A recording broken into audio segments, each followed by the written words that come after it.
নমস্কার, smile with মিশি নতুন আরেকটি ব্লগে আপনাদের সবাইকে অনেক স্বাগত। আজ মহালয়া, কাজ শেষ করে আমি সবেমাত্র শুরু করেছি ইউটিউবে মহালয়া দেখা। টিভিতে তো অনেক রকম প্রোগ্রামই হয় আজকাল, কিন্তু আজকালকার যে ধরনের মহালয়া হয় তার থেকে আমার সবার প্রিয় এই ছোটবেলার মহালয়াটা, যেটা সঙ্ঘমিত্রা ব্যানার্জির অভিনীত।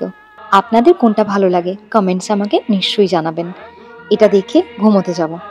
ঘুম থেকে উঠেই ফোন আসলো জিওর কোম্পানি থেকে, কারণ আমাদের আগের বাড়িতে যে জিওর কানেকশনটা রয়েছে ওই কানেকশনটা খোলা বাকি ছিল।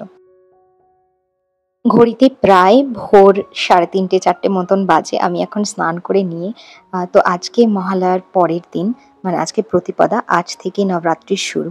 তো আমি ভাবলাম ঘুমোতে যাওয়ার আগেই, যেহেতু ব্রহ্ম মুহূর্ত শুরু হয়ে গেছে, তো স্নান সেরে আমি আজকে সকালের পুজোটা করে নিই এবং কলস স্থাপন এবং প্রতিপদার যে পুজোটা সেটা আজকেই আমি করে নিই।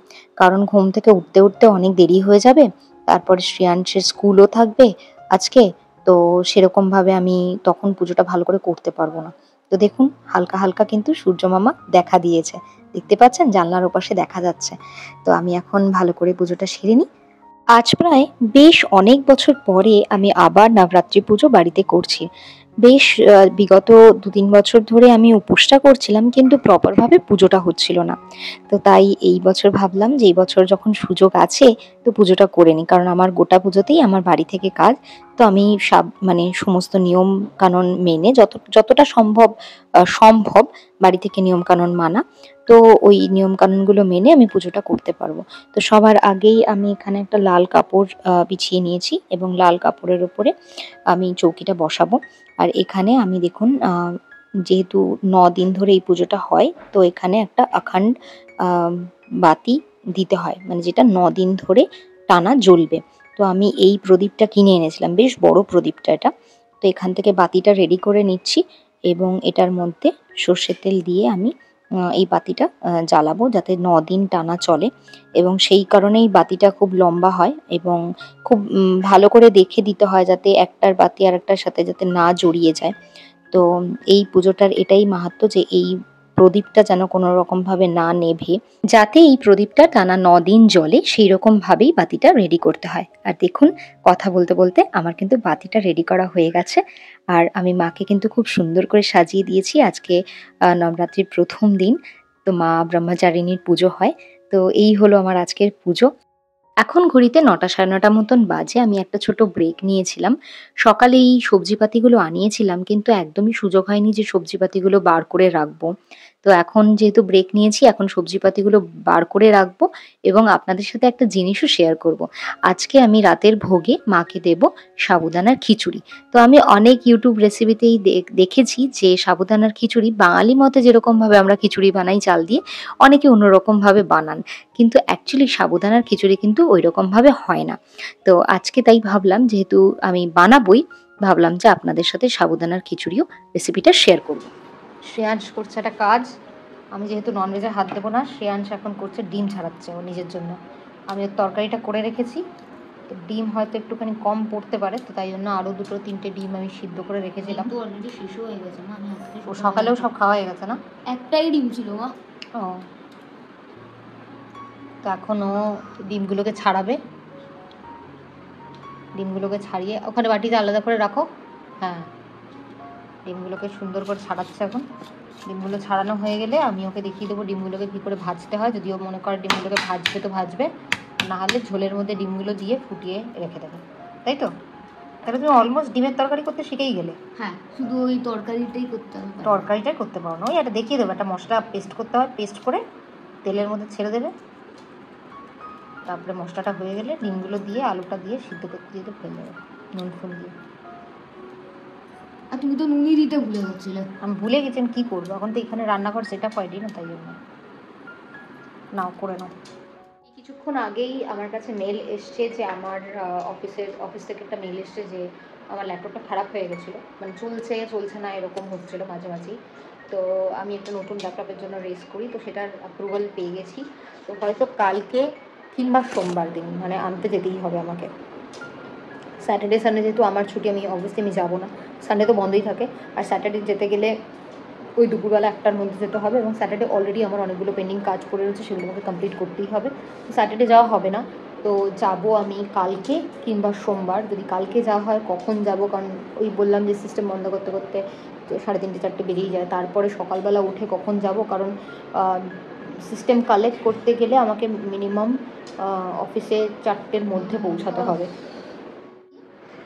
এতবার এই 3টে ডিম আমি খুশিয়েছি, একটা 3টের মধ্যে দেখো একটাও ডিম পারফেক্ট নেই, সবে দেখো এই জায়গাটাকে খুলে খুলে গেছে। এই ডিমটাই একমাত্র ডিম হচ্ছে যেটা পারফেক্ট। ও একটু প্রথম ছিলছো তো, তাই জন্য এরকম হচ্ছে। আমি প্রথম ছিলছি না, এর থেকে কত বছর ধরে আমি ছিলে এসেছি। ঠিক আছে, হয়ে গেছে 4টে ডিম। এবার ওই খোসাগুলো এতে ডাস্টবিনে ফেলে দাও, আর জলটা খোসা দিয়ে কিছু বানাতে হবে না, খোসা দিয়ে কিছু বানানো যায় না। খোসাগুলো ডাস্টবিনে ফেলো আর কড়াইটা পরিষ্কার করে রাখো। ওগুলো করো না ওরকম, যাও হাত ধুয়ে নাও। চলুন তাহলে দেখি সাবুদানার খিচুড়ি কি করে বানাবো। তো এখানে ঘিয়ের মধ্যে আমি একটুখানি জিরে ফোড়ন দিয়েছি, আর দিয়ে দেবো একটু হিং, আর আমি আলুটাকে বয়েল করে রেখে দিয়েছি। তো এই রেসিপিটা যারা উপোস করেন তাদের জন্য কিন্তু একদম পারফেক্ট। তো এই ঘিয়ের মধ্যে যে বয়েল করা আলুটা, এই বয়েল করা আলুটা আমি ভালো করে লাল লাল করে ভেজে নেব। এবং ভাজা হয়ে গেলে সাবুদানাটা আমি সকালবেলা ভিজিয়ে রেখেছিলাম। তো সাবুদানাটা ভিজিয়ে এমনভাবে ভেজাতে হবে যাতে সাবুদানাটা বেশি গলেও না যায়, আবার খুব একটা বেশি শক্তও না থাকে, যেন একদম ঝরঝরা থাকে। আর আপনারা যদি মনে হন যে পরিমাণ মতন জল দিতে পারবেন না, তো কিছুক্ষণ সাবুদানাটা ভেজানোর পরে, এই ধরুন 3-4 ঘন্টা মতন ভেজানোর পরে আপনারা সাবুদানাটা ছেঁকে নিতে পারেন। কোনো স্ট্রেনার দিয়ে ছেঁকে নিতে পারেন। এবারে দেখুন এই আলুটা লাল লাল করে ভাজা হয়ে গেলে আমি সাবুদানাটা দিয়ে দেবো। তার সাথে আমি একটুখানি ফ্লেভারের জন্য দেবো কারি পাতা। আপনারা চাইলে লঙ্কা গুঁড়োও দিতে পারেন, আমি লঙ্কা গুঁড়ো স্কিপ করেছি। আমি ধনে পাতা আর কাঁচা লঙ্কা কুচি একেবারে কেটে রেখেছিলাম। এই যে দেখুন সাবুদানাটা আমি ছোট 1 কাপ মতন ভিজেছিলাম, পুরো 1 বাটি হয়ে গেছে। তো এরকম ঝুরঝুরা যেন সাবুদানাটা থাকে। এবং এই সাবুদানাটা দেওয়ার পরে আলু আর সাবুদানাটাকে ভালো করে ভাজতে হবে ঘিয়ের মধ্যে। এবং এই রেসিপিটা ঘিতে করলেই কিন্তু স্বাদ হবে, এটা যদি তেল দিয়ে করেন সেরকম কিন্তু স্বাদ লাগবে না। আর এর ওপরে আমি যেটা দেব সেটা হচ্ছে ধনেপাতা কুচি আর কাঁচা লঙ্কা কুচি। মশলা আমি সেরকম কিছু দেব না, আপনারা যদি চান আপনারা অন্যান্য মশলা স্বাদ মতো দিতে পারেন। আর দেব এর সাথে নুন।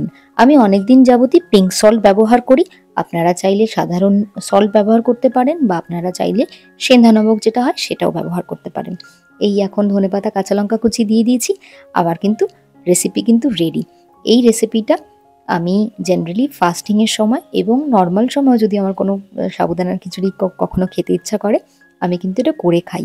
এটাই হলো অ্যাকচুয়াল সাবুদানার রেসিপি। তো এটা আপনারা ট্রাই করে দেখতে পারেন, খেতে কিন্তু খুব সুস্বাদু হয়। আর যদি আপনারা ট্রাই করে থাকেন আমাকে কিন্তু কমেন্ট বক্সে নিশ্চয়ই জানাবেন যে আপনাদের এটার খেতে কেমন লাগলো।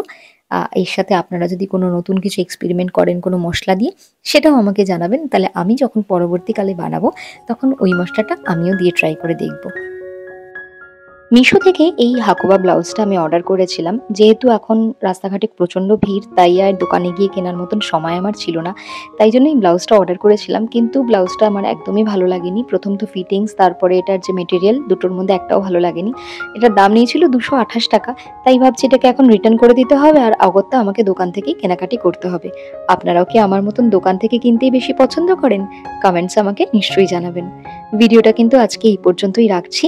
দেখা হবে আপনাদের সাথে পরবর্তী একটি ভিডিওতে খুব তাড়াতাড়ি। ততক্ষণ সবাই খুব ভালো থাকবেন, সুস্থ থাকবেন, সাবধানে থাকবেন। ভিডিওটি ভালো লাগলে একটা লাইক করে দেবেন। আর যদি চ্যানেলে নতুন হন তাহলে চ্যানেলটি সাবস্ক্রাইব করার অনুরোধ রাখলাম। তাহলে দেখা হচ্ছে পরবর্তী একটি ভিডিওতে খুব তাড়াতাড়ি। ততক্ষণ সবাই খুব ভালো থাকবেন, সাবধানে থাকবেন, সুস্থ থাকবেন।